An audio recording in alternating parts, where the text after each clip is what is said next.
She whispered, "I'm ready," on their wedding night, and what happened next surprised everyone. He, cold and distant, revealed a side no one knew, a sweet man who turned that night into something unexpected. Where are you watching this story from? Subscribe to the channel and leave a like so you don't miss the ending of this transformation. In the dim light of the bridal suite, at a historic inn in Charleston, decorated with white magnolia petals that perfumed the air with their sweet and delicate aroma, Emily felt her hands tremble as she watched the man before her. James, a 45-year-old businessman from Manhattan known throughout the country for his ruthless coldness in business and for a heart apparently made of stone, stood by the window with its colonial shutters, contemplating the lights of the historic city glowing like ancient candles over the cobblestone streets. The silence between them was dense, loaded with unspoken expectations and fears. She had married a stranger that afternoon, an arrangement made by traditional families who saw in the union an opportunity for business and social prestige. Throughout the entire ceremony, held at St. Michael's Episcopal Church, with its soaring steeple casting shadows over elegantly dressed guests, he had not smiled once.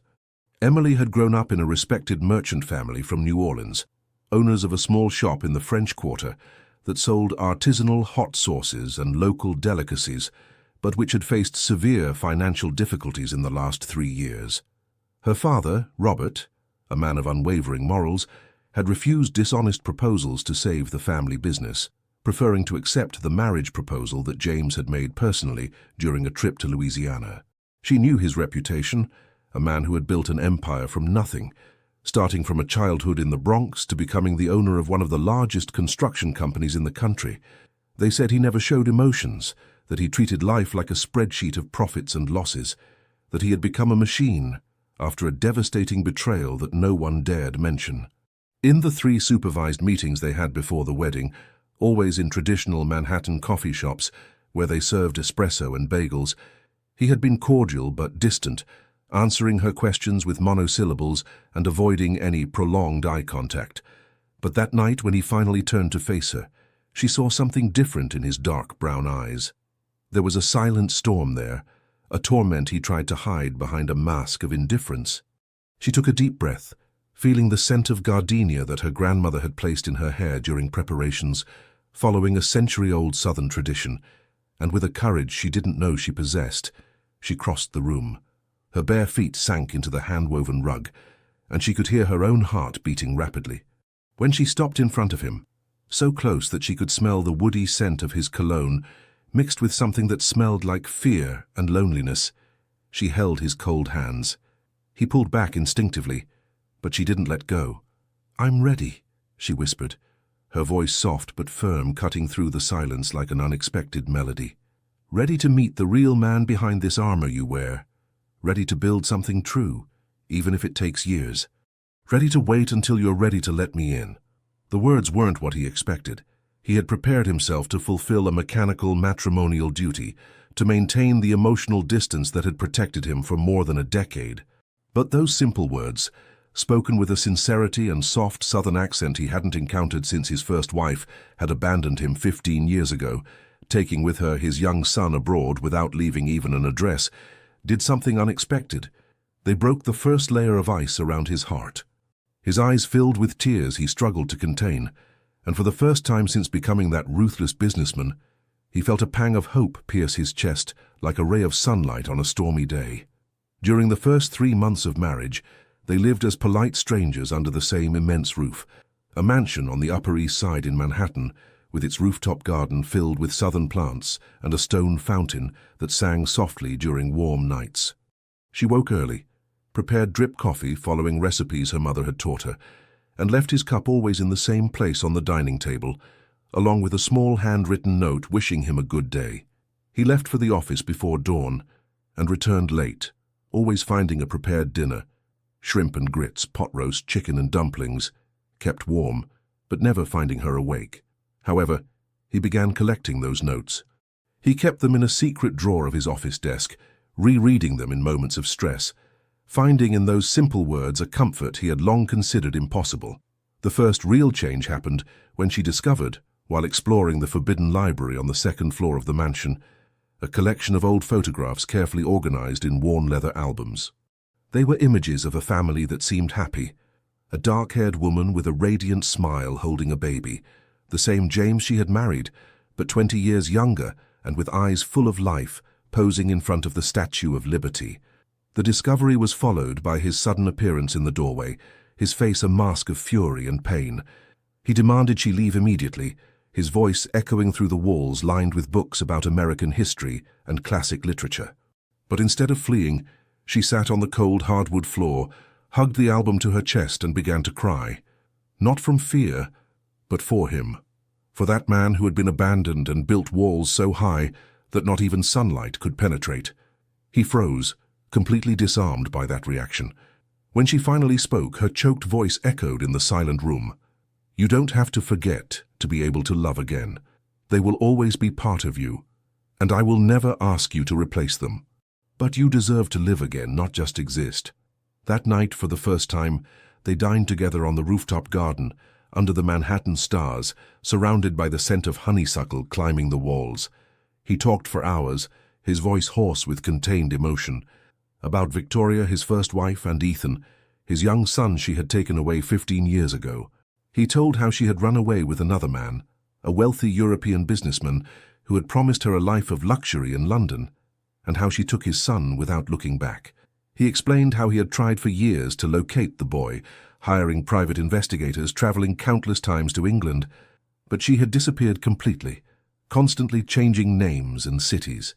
He told how he had blamed himself for years for working too much, for not having noticed the signs of her unhappiness, how he built his empire in a frantic attempt to fill the void. She just listened, holding his hand across the wrought iron table, their fingers intertwined like a silent promise. The smell of the shrimp and grits she had prepared, following a recipe her grandmother had passed down through generations, filled the garden with an aroma of comfort and home. The following months brought a gradual and surprising transformation. James began arriving home earlier, bringing flowers she loved but had never mentioned, magnolias from the south that symbolized friendship before romance, a gesture demonstrating his intention to build solid foundations. Emily discovered that beneath the cold facade, there existed a deeply kind man who secretly donated to orphanages in the Bronx and charitable institutions in underprivileged neighborhoods, always anonymously. When she confronted him about it, he simply said he didn't want other children to grow up without opportunities as he had. It was at that moment that she realized she was truly falling in love, not with the powerful millionaire, but with the vulnerable man hiding behind success. However, the past wouldn't let go so easily. 6 months into their marriage, during a charity gala at the Metropolitan Museum of Art, where crystal chandeliers cast golden light over haute couture gowns and impeccable suits, she met Jennifer, his sister, an elegant 50-year-old woman who had cut ties with him after the marriage. The tension was palpable when the two met on the terrace overlooking Central Park, illuminated below. Jennifer revealed, with a voice loaded with resentment and pain, that he had married as a deliberate business transaction, that he had specifically chosen a young Southern woman from a respectable but indebted family, someone who would have no choice but to accept a loveless marriage. The words were like sharp knives, cutting through the illusions she had built over the past months. Emily returned home that night with a broken heart, questioning every kind gesture, every moment of connection. Had it all been just an elaborate performance? James found her sitting in the conservatory, surrounded by rare orchids she cultivated with Southern dedication, silent tears sliding down her face, illuminated by the full moon shining over Manhattan's buildings. When he knelt before her on the cold tile floor, his eyes were full of a raw honesty she had never seen before. He confessed everything. Yes, initially it had been a calculated decision. He needed a wife to satisfy social expectations and close an important deal with conservative investors from Boston. But then she had done that on their wedding night, offered understanding instead of demanding, promised patience instead of charging, seen the man instead of the monster. He admitted he had spent the last 6 months terrified because what began as a convenient arrangement had transformed into something he thought he could never feel again, genuine love. The revelation was followed by weeks of tense silence. She needed time to process, to decide if she could trust again. During that period, he didn't pressure, but showed love through consistent actions. He completely renovated a wing of the mansion to create a space just for her, a studio bathed in natural light where she could resume her abandoned passion for painting. He hired the best professors from the School of Visual Arts, not because he wanted to impress, but because he remembered her casually mentioning during a visit to MoMA that she had given up art studies to help the family business.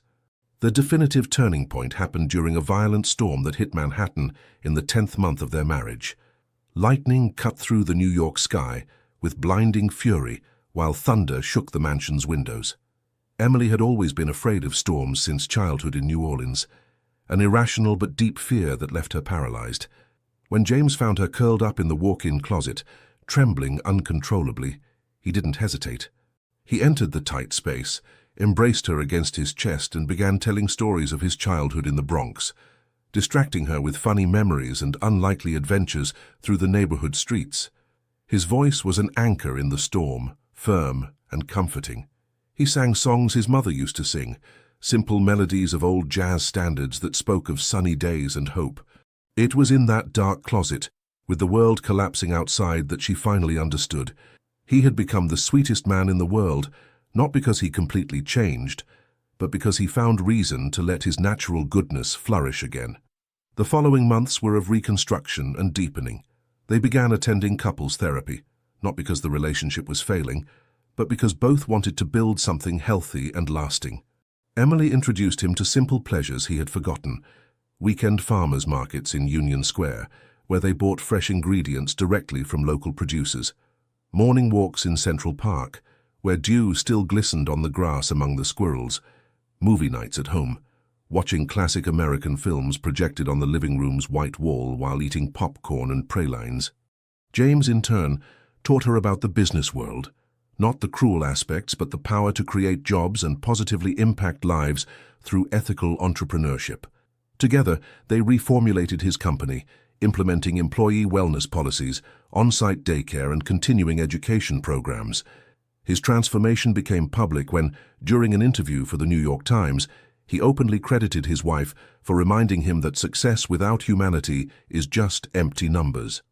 The words were sincere, loaded with genuine emotion that surprised journalists accustomed to his previous coldness. Marina began to know the James who existed beyond the businessman. She discovered that he woke at dawn to help employees with personal problems, that he maintained a community library in the South Bronx without fanfare, that he anonymously paid school tuition for children of his oldest workers. "Why did you never tell me about all this?" she asked one night, after discovering another secret social project. James shrugged, uncomfortable with recognition. "I don't do it to be applauded. I grew up struggling. I know what it's like not to have food, to wear donated clothes, to study by candlelight because they cut the electricity. If I can prevent other children from feeling that, why not do it?" Emily felt her heart expand with admiration.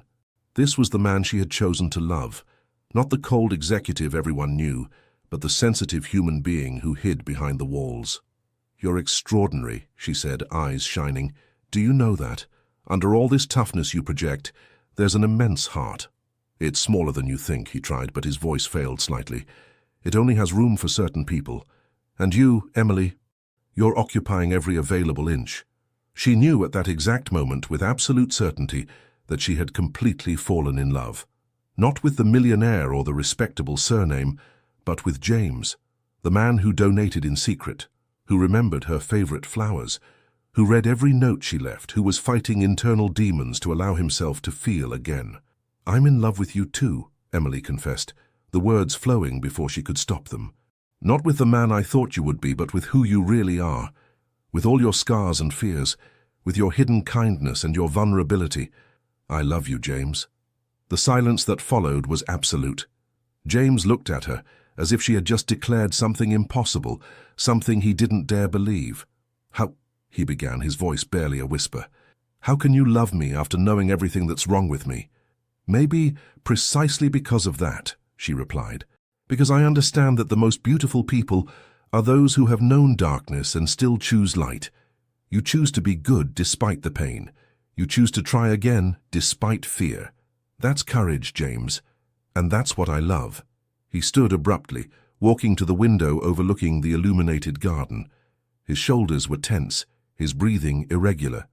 "I'm so afraid of failing you," he admitted without turning, "of not knowing how to be the husband you deserve, of repeating the mistakes that destroyed my first marriage."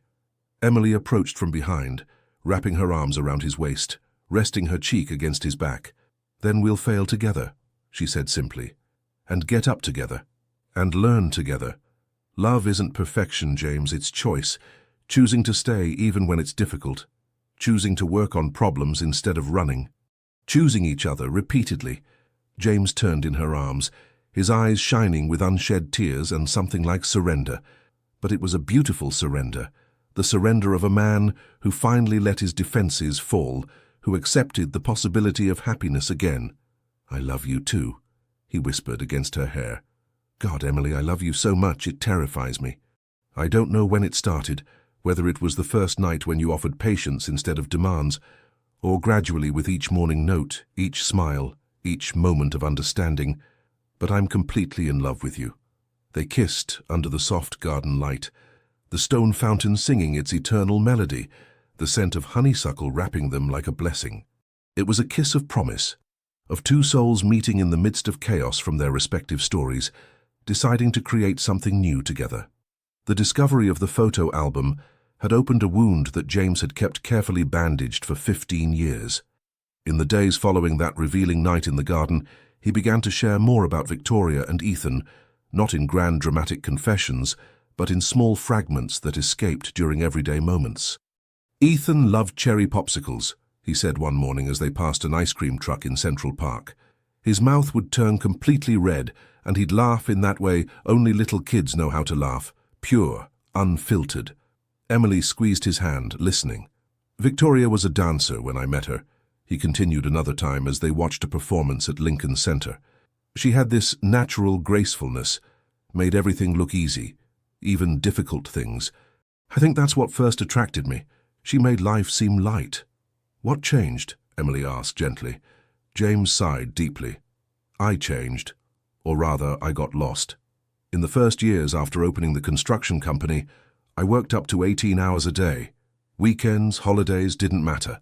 I was obsessed with winning, with proving to the world that a kid from the Bronx could make it to the top. Meanwhile, Victoria was raising Ethan practically alone." He paused, pain evident on his face. "She tried to tell me she was feeling abandoned. I listened, promised to change, but never did. There was always one more contract to close, one more project to supervise. When she met the European, he offered everything I didn't. Time, attention, presence. I can't completely blame her for being attracted to that." "But she took your son," Emily observed.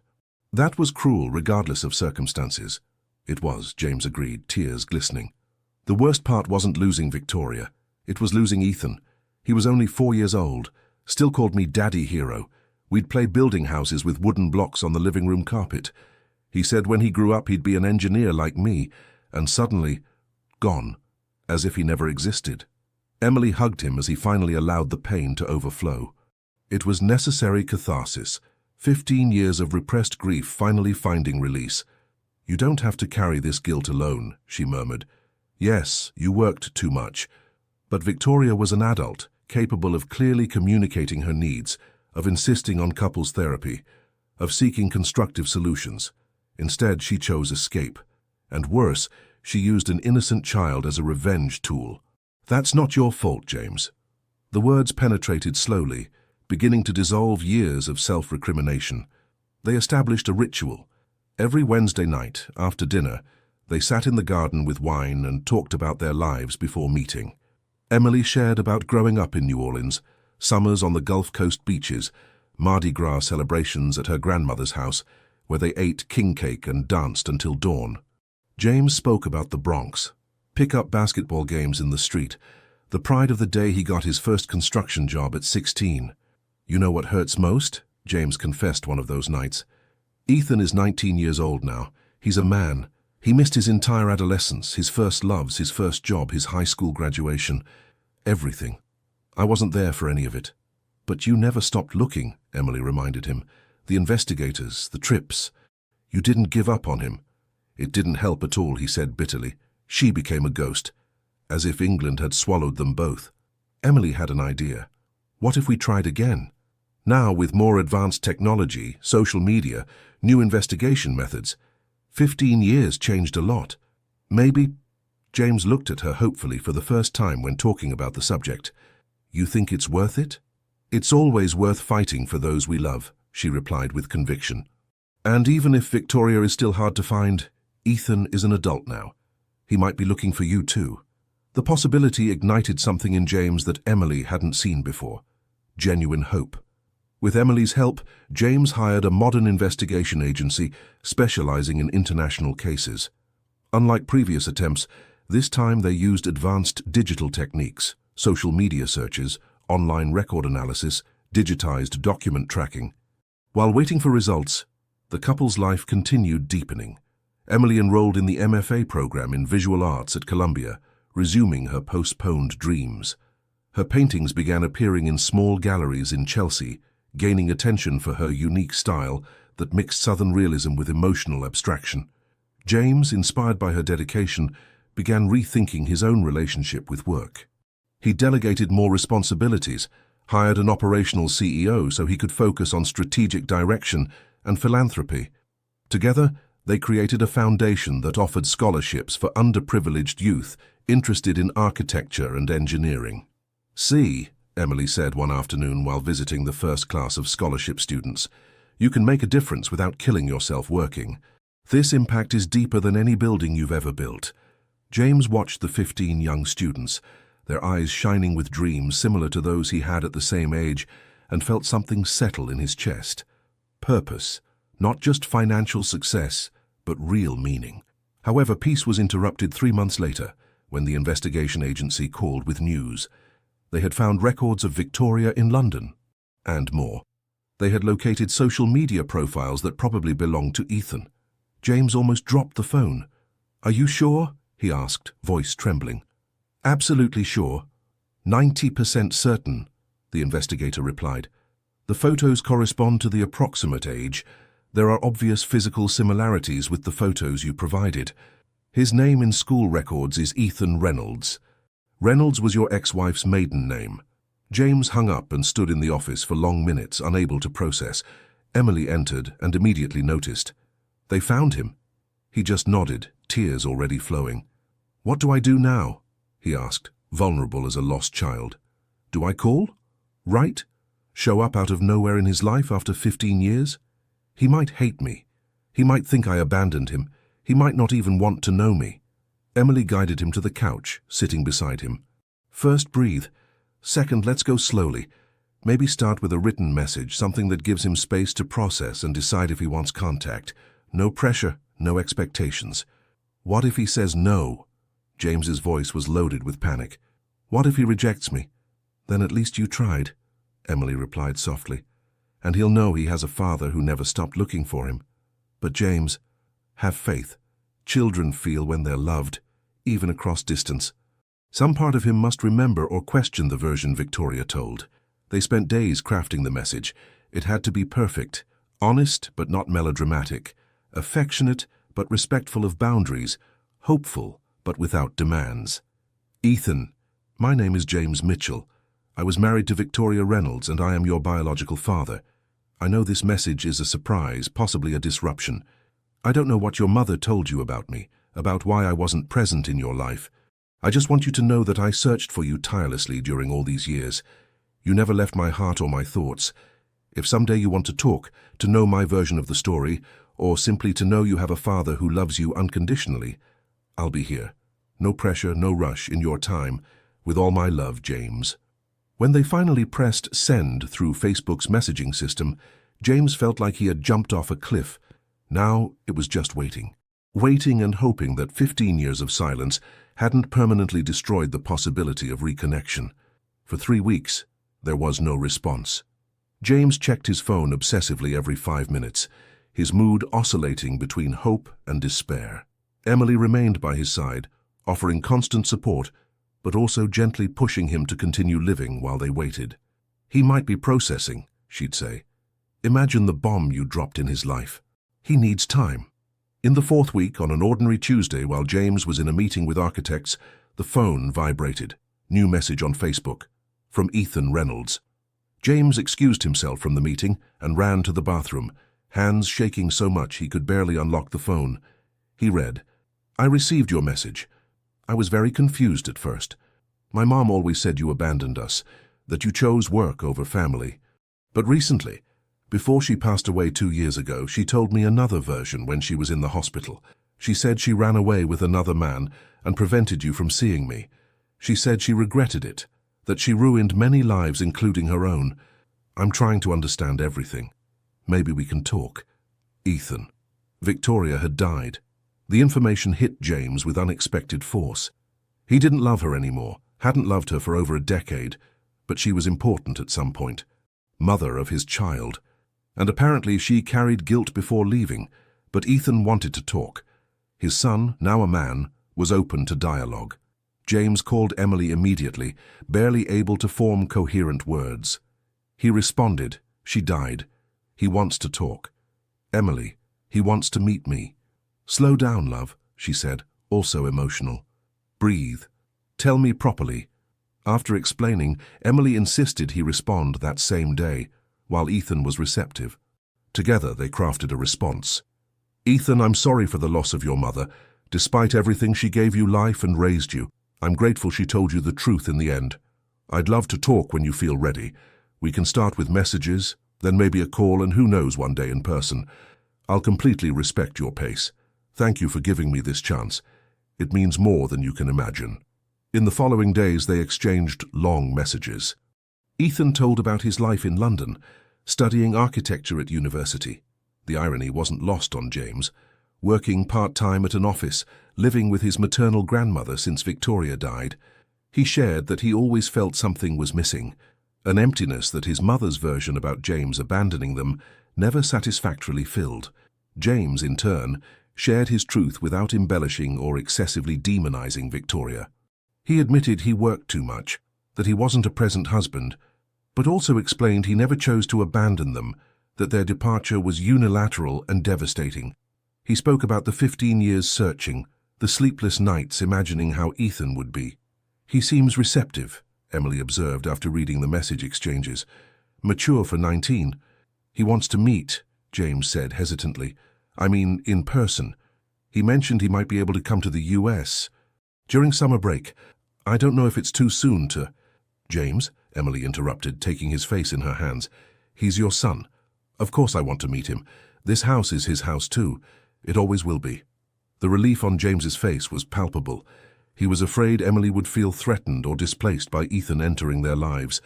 But she, generous and understanding as always, embraced the situation with an open heart. 2 weeks later, Ethan confirmed. He'd come to America for a month, arriving at the end of December. James could barely contain his anxiety. He counted the days like a child waiting for Christmas. JFK Airport had never seemed so intimidating. James was sweating despite the air conditioning, his tie suddenly feeling too tight. Emily held his hand firmly, being the anchor he desperately needed. "What if he doesn't recognize me?" James muttered for the 10th time. "What if he hates me when he sees me in person? What if—" "Stop," Emily said gently but firmly. "You're here. He's coming. We'll figure out the rest together."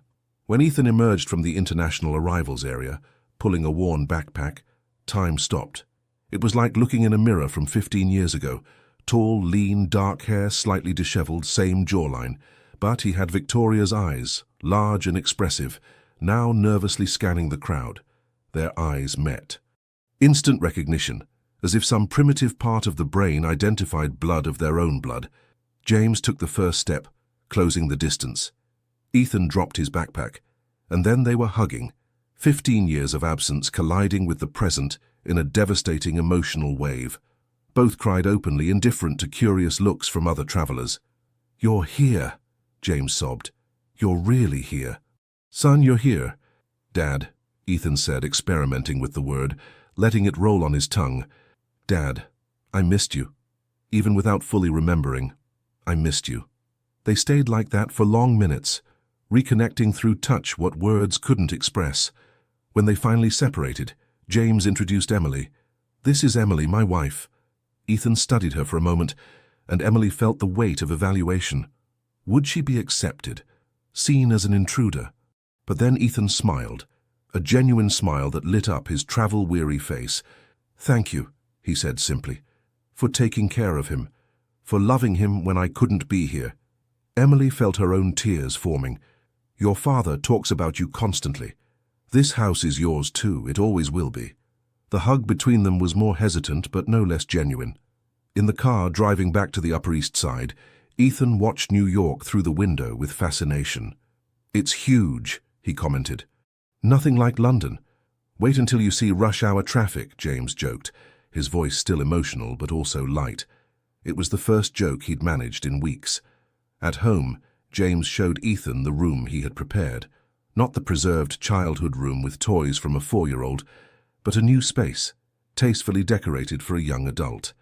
There was, however, one detail. On the shelf, carefully displayed, were the wooden blocks they used to play building houses with 15 years ago. Ethan picked them up reverently, nebulous memories floating to the surface. "I remember these," he whispered, "or I think I remember.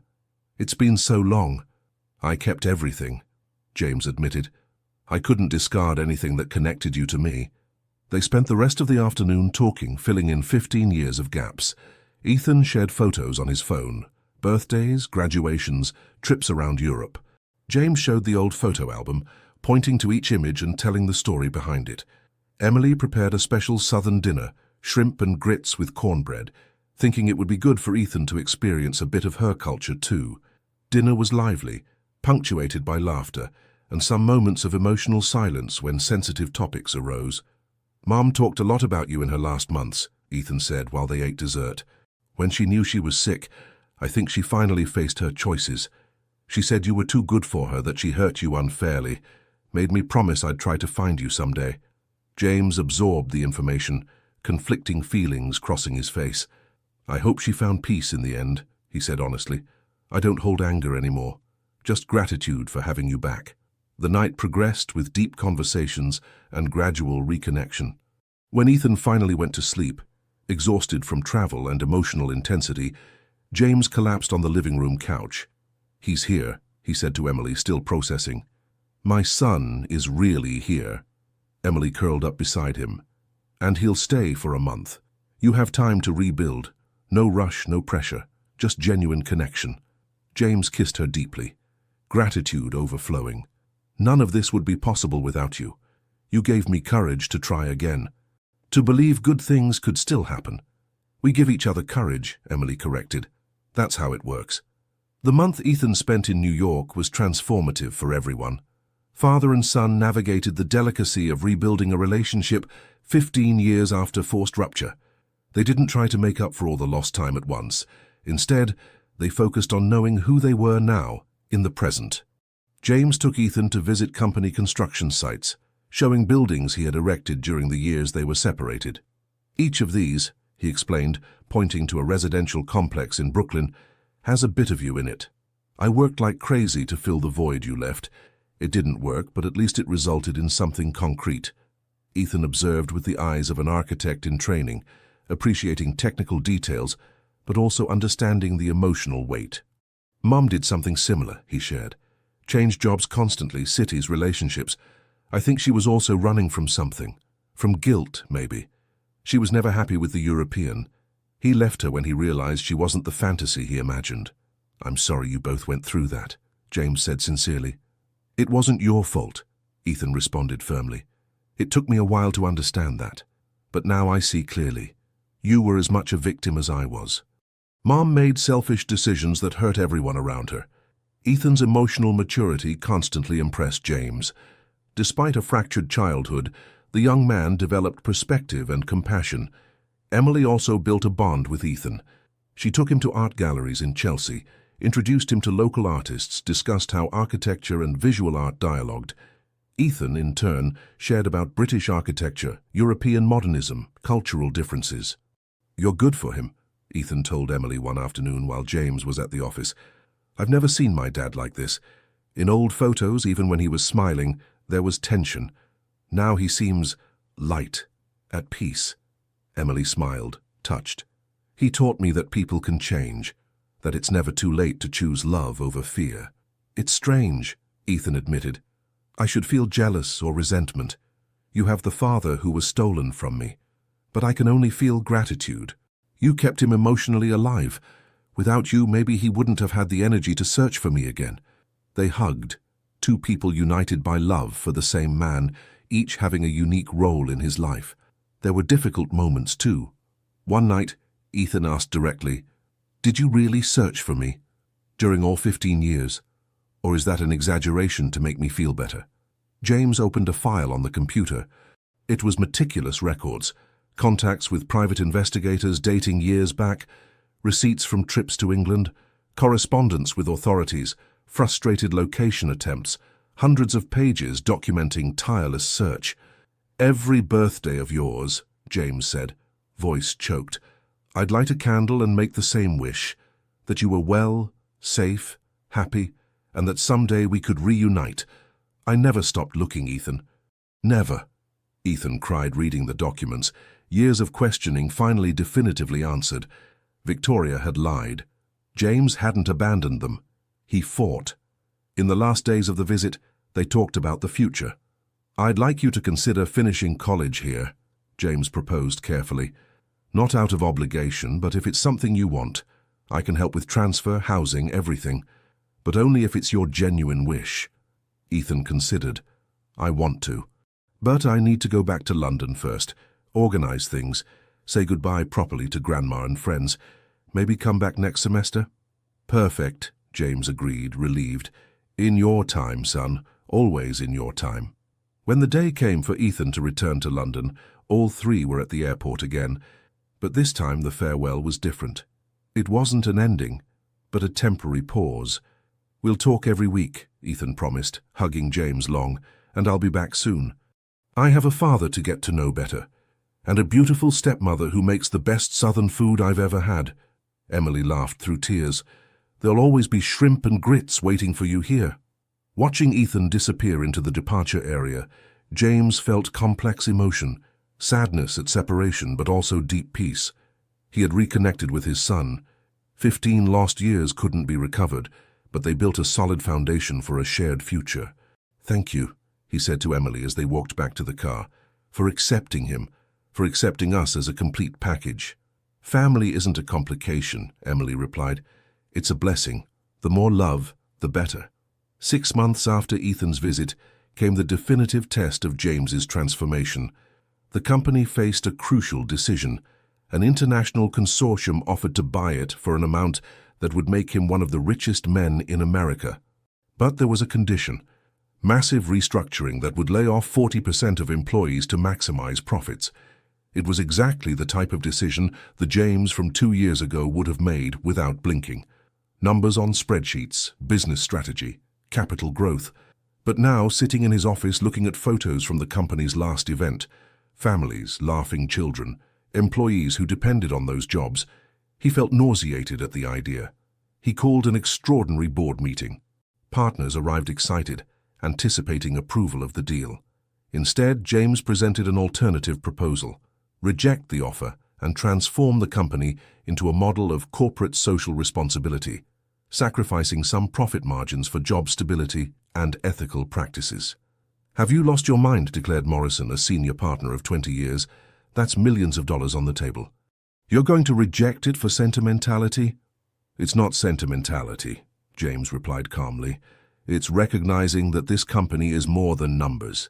It's people, families, lives that depend on us. If we sell knowing 40% will lose jobs, how are we different from the corporate villains we always criticized?" The debate was heated. Some partners supported him, others accused him of weakness, of letting his new wife make him soft. The words hurt, but James stood firm. "You can sell your shares if you wish," he said finally. "I won't stop you, but I'm not proceeding with this deal. I built this empire from nothing. I won't destroy it for money I don't even need." The vote was tight, but he won. The company rejected the offer. 3 partners sold their shares and retired dissatisfied. Business media criticized the decision as illogical. But something unexpected happened. Employees, learning what occurred, responded with unprecedented loyalty and productivity. David, his right-hand man for 15 years, sought him out after the announcement.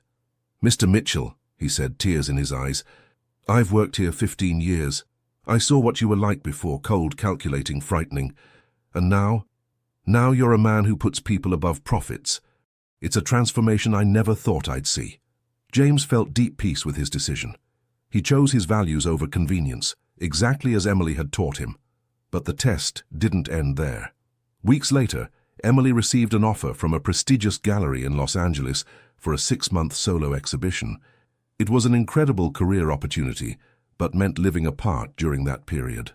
The old James would have demanded she reject it, that she put marriage first, that she sacrifice professional ambitions.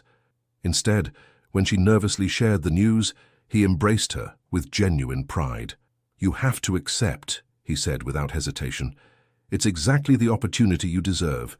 Your art is extraordinary and the world needs to see it." "But what about us?" Emily asked. 6 months is a long time." "Then I'll visit on weekends," he replied simply. "LA is a 5-hour flight. We'll have a temporary long-distance relationship adventure. And when it's over, I'll be in the front row of your final exhibition, applauding louder than anyone." The absolute confidence in his voice convinced Emily. She accepted the offer. The following 6 months tested their relationship in new ways. They adapted to nightly video calls, constant messages, weekend visits where they explored Los Angeles together, walks along Venice Beach, dinners in Santa Monica, afternoons at LACMA discussing contemporary art. The physical distance revealed the strength of their emotional connection. They missed each other's presence but never doubted their commitment. During that period, James also reconnected more deeply with Ethan, who had transferred to Colombia and now lived in a nearby apartment. Father and son developed a routine, weekly lunches, site visits together, conversations about architecture, politics, life, love. James shared lessons learned, and Ethan offered perspectives from a different generation. When Emily's final exhibition arrived in LA, James organized a surprise. He chartered a plane and brought 40 company employees, those who most appreciated his transformation, to support her. He also invited Robert and Emily's grandmother from New Orleans, Jennifer with her family, and Ethan. Emily was overwhelmed seeing the gallery filled with important people in her life. Her paintings, representing her journey from New Orleans to New York, from innocence to maturity, from hope to realization, hung under professional lighting. Critics praised her unique technique and emotional depth, but the most emotional moment came when James stood in front of the central work, a massive oil painting titled Thor. It represented 2 abstract figures, one made of icy blue, transforming into warm golden tones, the other constant in hopeful greens, gradually intertwining until merging in an explosion of spring colors. "This painting," James read from the descriptive plaque Emily had written, "represents transformation we can all experience when we choose to open ourselves to love. No person is permanently lost. Ice can always melt if it finds sufficiently persistent spring." He turned to her with tears shining. "You were my spring." She ran to his arms while the gallery applauded, understanding they were witnessing something beyond an art exhibition. It was visual testimony of love that transforms, of people choosing to grow, of hope prevailing over cynicism. The success of Emily's exhibition in LA brought unexpected consequences. Media coverage of her art inevitably mentioned her story, young Southern artist who married successful businessmen and flourished. Some outlets romanticized the narrative, others were more skeptical, insinuating she rode on his surname. Emily tried not to care about the criticism, but James saw how it bothered her. "Ignore it," he advised. "You earned this space with pure talent. Your surname doesn't paint the pictures." "I know," Emily sighed, "but it still bothers me. I worked so hard to be seen as a legitimate artist, not as wife of." It was Jennifer who surprisingly came to her defense. James's sister, who had been hostile at first, published on her social media an extensive reflection about how she had unfairly judged Emily, how she witnessed the genuine transformation she inspired in James, how her art had merit independent of anything else. The post went viral, and Jennifer called James days later. "We need to talk," she said, "in person." They met at a cafe in Greenwich Village, neutral territory. Jennifer looked different, softer, less bitter. "I owe apologies," she began without preamble. "To you and especially to Emily. I was wrong about everything." James waited, letting her continue. "When our parents died, Jennifer continued, voice choked. "I was furious you weren't there. But I recently realized you were suffering too, that you withdrew because Victoria had destroyed your ability to trust, to connect. And when you finally started healing through Emily, I tried to sabotage it, out of bitterness. Because if I was unhappy, you should be too." She wiped tears with a paper napkin. "I started therapy after that gala. My therapist made me confront my own responsibility in family ruptures. It wasn't just you who withdrew. I also pushed. I was so focused on being right, on being the victim, that I didn't see my part in the problem." James felt a lump in his throat. "I also made mistakes. I should have fought harder to maintain contact. I should have gone to the parents' funeral, regardless of how painful it would be." "They understood," Jennifer said softly. "In the last days, Mom talked a lot about you. She said you were always the most sensitive, that you suffered more deeply than all of us. She didn't blame you for withdrawing, she just missed you." They cried together, releasing years of hurt and misunderstandings. When they finally calmed down, Jennifer asked, "Would Emily accept meeting me? I want to apologize properly. I deserve her to tell me to go to hell, but at least I want to try." James smiled through tears. "She won't tell you to go to hell. That's not her style. But yes, I think she'd accept talking." The meeting between Emily and Jennifer happened days later, also at a neutral cafe. Emily was prepared for confrontation, but Jennifer completely disarmed herself. "I was terrible to you," Jennifer said. "Cruelly terrible. I projected my frustration and pain onto someone innocent. You didn't deserve that." Emily listened, guards still partially raised. "Why are you doing this?" she asked. "Why now?" "Because I saw my brother genuinely smile for the first time in 20 years, Jennifer replied honestly. "I saw him light, playful, in love. I saw him be a present father for Ethan. I saw him make ethical choices in business, even when they were difficult. And all of that started when you entered his life. You didn't change him. You revealed who he always was under the ice, and I tried to destroy that out of personal bitterness. I'm sorry." Emily felt her own defenses falling. "I accept your apology," she said finally, "but know it will still take time to rebuild trust. Your words that night hurt me deeply." "I completely understand," Jennifer nodded. "I don't expect instant friendship. I just hope for a chance to prove I can be better, that I can be the sister-in-law you deserve." Over time, Jennifer proved her words with actions. She began attending Emily's events, genuinely promoting her work. She invited the couple to dinners, where she treated Emily with respect and affection. She reconnected with James in a healthy way, without charges or resentments. Family reconciliation wasn't quick or easy, but it was real, and it added another layer of completeness to James and Emily's life. Upon completing 18 months of marriage, James proposed something unexpected during a casual Sunday breakfast on a rainy day. Emily was reading the paper while nibbling toast with butter, her damp hair from the recent shower falling over her shoulders. "I want to renew our vows," James said suddenly. She lowered the paper, surprised. "What?" "Our first marriage was a transaction," he explained, taking her hand across the table. "Contracts signed for wrong reasons. I want to marry you again, Emily. But this time let it mean what it should have meant from the beginning. Two people choosing each other freely, without hidden agendas, without family pressures, just genuine love." Tears filled her eyes as she smiled. "Is this a formal proposal?" "Completely formal," he replied, kneeling beside her chair. "Emily Carter, would you do me the honor of marrying me again? Of giving me a chance to do it right from the start? Of building a marriage on absolute honesty and true love?" "Yes," she laughed through tears. 1,000 times yes." The ceremony was planned for the mansion's rooftop garden, the same place where so many transformative conversations had happened. They invited only closest people. Robert and Emily's grandmother traveled from New Orleans. Ethan, now fully integrated into the family, would be James's best man. Jennifer, in a gesture of complete reconciliation, was invited with her family. The day arrived with perfect weather, brilliant blue sky, pleasant New York spring temperature, gentle breeze carrying the scent of freshly bloomed honeysuckle. The garden was transformed with an arch of white magnolias and gardenias, the same perfume that had permeated their original wedding night in Charleston. Emily wore a simple ivory dress, without a veil or excessive adornments. just natural flowers woven into her hair by her grandmother following Southern tradition. James wore an elegant grey suit without a tie, his expression relaxed and genuinely happy for the first time in years. There was no religious officiant or traditional ceremonies. Instead, they stood before their gathered loved ones and spoke from the heart. "Emily," James began, voice emotional but firm.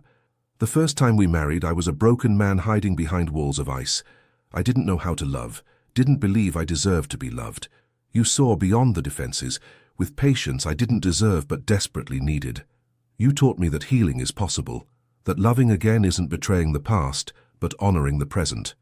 Today, I choose you, without reservations, without fears, without protections. I surrender completely, trusting you'll care for my heart as I'll care for yours."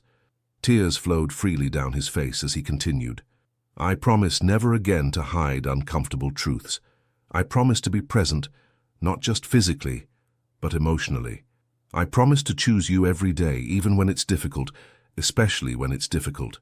I promise to be a partner in equality, celebrating your successes and supporting you in failures. I promise to love you not despite your imperfections, but including them, because they're part of what makes you extraordinary." Emily wiped her own tears as she spoke.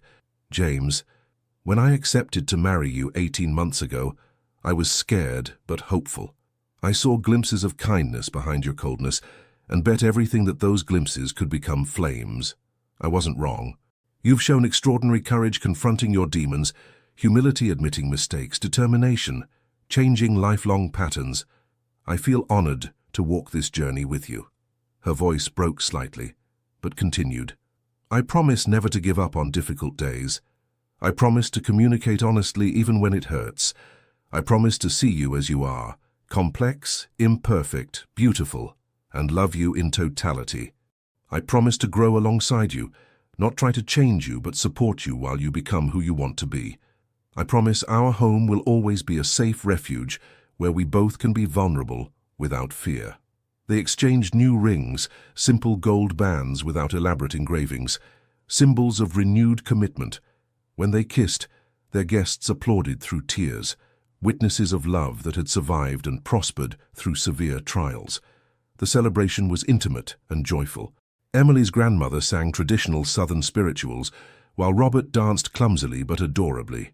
Ethan gave a moving speech about second chances and found family. Jennifer spoke briefly, publicly apologizing and wishing the couple happiness her brother deserved. But the most memorable moment came at dusk. James led Emily back to the center of the garden, now illuminated by lights projecting golden glow over the plants. Before their guests, he sang, imperfect voice but loaded with emotion, a song he had written for her. The lyrics spoke of ice melting, hearts healing, love blooming in unexpected places. There wasn't a dry eye when he finished. Emily hugged him as he trembled with released emotion. This man who went from cold businessman to vulnerably loving husband. 3 months after renewing their vows, came a moment that would test everything James had become. An ordinary workday was interrupted by a call he never expected to receive. "Mr. Mitchell, this is the British Embassy. We have a delicate situation involving an American citizen, Ethan Reynolds. We believe he's your son." James's heart plummeted. "Yes, he's my son. What happened? Is he okay?" "He's physically fine, but there's a legal complication. During a recent trip to England to resolve inheritance matters from his late mother, they discovered irregularities in immigration documents. Victoria Reynolds apparently used false identity to enter England years ago, and now this affects Ethan's status. He may be deported." James felt the world spin. Deported? But he's a university student here in America now. I don't understand how. It's legally complicated. We suggest you hire a lawyer specializing in international law immediately. Ethan is being detained in London until they resolve this. James hung up with trembling hands. Ethan was in trouble. His son, whom he had just recovered, was facing consequences of decisions Victoria made decades ago. He immediately called Emily, then the best international lawyers he could find. In the next 48 hours, he didn't sleep. He coordinated with lawyers in London and New York, prepared documentation proving paternity and Ethan's legal residence in the US, organized bail for temporary release. Emily stayed by his side through everything, bringing coffee, making calls when he was too busy, being a calm presence in the midst of chaos. "I'm going to lose him again," James repeated constantly. "I just got my son back, and I'm going to lose him to bureaucracy caused by Victoria's choices." "You won't," Emily affirmed with conviction. "We'll fight. You have resources, connections, determination, and this time Ethan has a father fighting for him. That changes everything."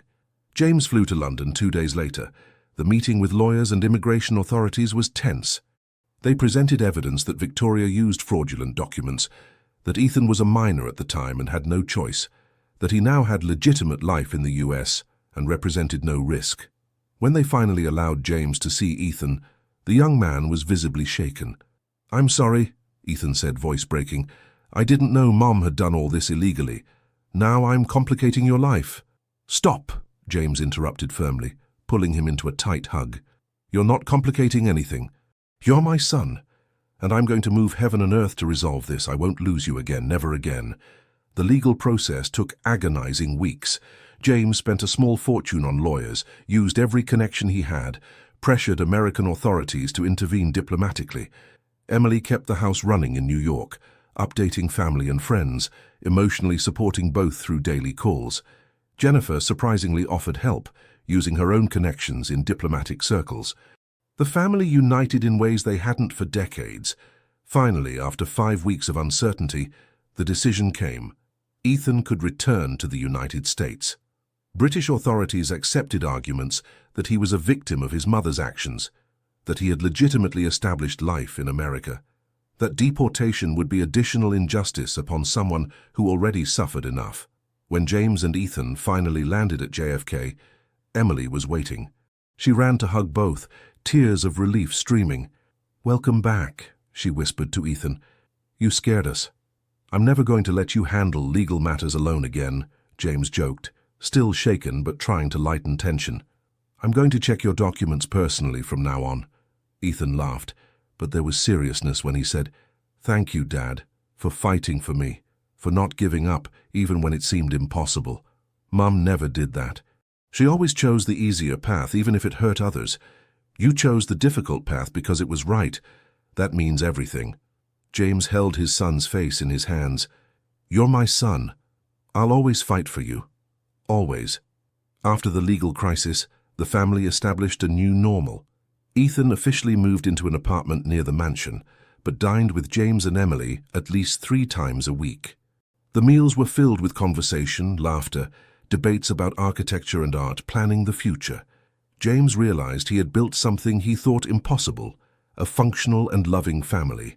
It wasn't the family he had before with Victoria, nor an attempt to replicate it. It was something new, built on more solid foundations. Emily flourished in her role as stepmother. She never tried to replace Victoria or compete with memories. She simply offered genuine friendship, advice when asked, space when needed. Ethan responded with growing affection, sometimes even calling her Mom in unguarded moments, followed by embarrassed correction that Emily always accepted with grace. James's company also completely transformed. The decision to reject the buyout and focus on ethical practices resulted in national recognition. They were awarded as one of the best companies to work for in America. Projects began focusing not just on profit, but social impact, quality affordable housing, public school renovations, community centers in underprivileged neighborhoods. "You created real legacy," Emily observed, while watching a report about one of the company's social projects. "Not just buildings, but real change in people's lives." James watched children playing in the community center his company built in the Bronx, the same area where he grew up. "That could have been me," he said softly. "Without opportunities, without hope. If I can give these children chances I didn't have, then all the suffering was worth it. It transformed me into someone capable of making a difference." Emily kissed him, pride stamped on her face. Emily's gallery in LA had been so successful, they offered permanent representation. Her works were now sold internationally, with collectors in Europe and Asia interested in her unique style. She opened a small shared studio in Chelsea, where she taught art to young people from underprivileged communities for free. "We're doing this right," James said one night as they prepared for bed. using our privileges to create opportunities, not keeping everything for ourselves. It's the only way that makes sense, Emily agreed. Success without purpose is empty. They also began seriously discussing adoption. With Ethan already an adult building his own life, they felt they had love and resources to offer a home to a child who needed it. "I want to do this," Emily said with conviction. "I want to give a child what you gave Ethan: family, stability, unconditional love." James felt overwhelming emotion. "We're going to raise a child together," he said with reverence. "Our child. Not by blood, but by choice." They began the adoption process, which they discovered was long and complex. But they were committed. Meanwhile, they enjoyed time together, traveling around America, explored the Grand Canyon in Arizona, stayed at a historic inn in Vermont, visited Yellowstone, and were amazed by the park's immensity. "I never traveled like this," James admitted during a trip to Hawaii. "I always worked. Even vacations were interrupted by work calls. This is the first time I truly disconnect." They snorkeled with sea turtles, hiked to waterfalls, watched the most beautiful sunset they'd ever seen. James felt more alive than at any moment in the last 20 years. "Thank you," he said to Emily, as they rested in a hammock on their inn's porch, "for teaching me to live, not just exist." "Thank you for letting me in," she replied, intertwining fingers with his. "For trusting I wouldn't hurt you like Victoria did." "You never could," he said with absolute certainty, "because you're fundamentally different. You stay. Even when it's difficult, you stay, and that changes everything." 1 year after starting the adoption process, they received a call that would change their lives again. There was a girl, 5 years old, curly hair, huge eyes, shy smile. She'd been in the system since she was a baby, after biological parents had rights suspended for severe neglect.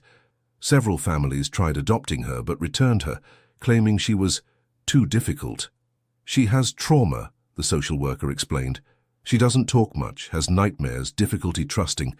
She needs a family with patience, resources for therapy, absolute commitment even when it's challenging. We think you might be perfect."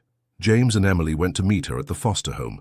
The girl, Sophie, was sitting alone in the corner of the playroom, drawing on paper with crayons.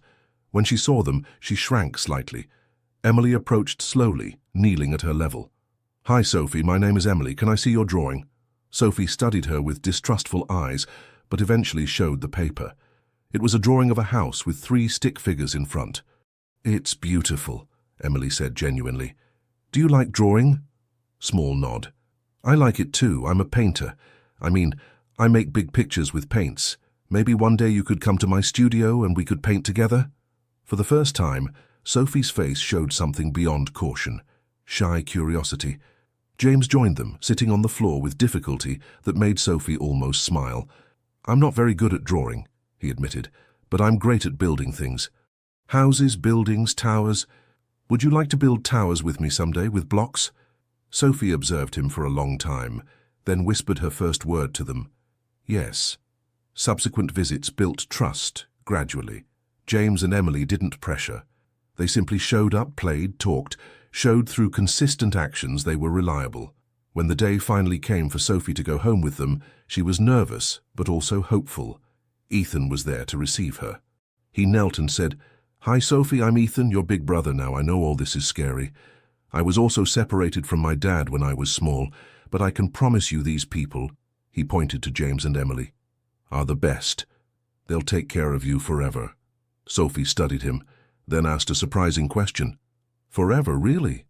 Or until I'm bad?" Everyone's heart broke with the question. How many times had she been returned for being difficult? Emily knelt too, taking Sophie's small hands. "Forever, really," she said with firm voice full of emotion. "Even if you throw tantrums, even if you break things, even if you scream or cry or get angry, we stay. That's what family means, staying, no matter what." Tears filled Sophie's eyes. "Promise?" "Promise," James and Emily said in unison. The first months were challenging. Sophie had terrible nightmares, woke screaming in the middle of the night. She constantly tested limits, expecting to be rejected.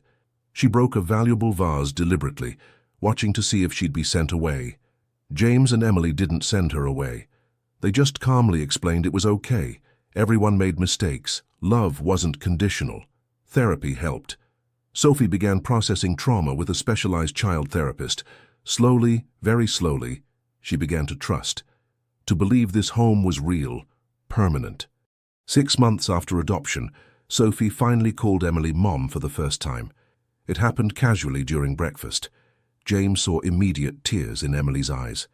"I said Mom," Sophie whispered, suddenly worried. "Can I say Mom?" "You can," Emily sobbed, pulling her into a hug.